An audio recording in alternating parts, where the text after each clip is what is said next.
Masayang gabi mga bossing. Ipapakita ko sa inyo kung gaano kaganda yung ganitong small solar setup. Kung gaano kainam o kahalaga na meron tayong ganito sa bahay.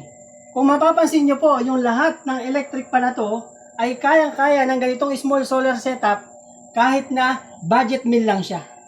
Ngayon mga bossing, ipapakita ko sa inyo na kayang paganahin ng ganitong setup natin yung lahat ng electric pa na to. Ngayon po, ito yung extension niya. Sisindihan na natin para makita nyo po. Isang electric fan, pangalawa, pangatlo, at ito yung pang-apat.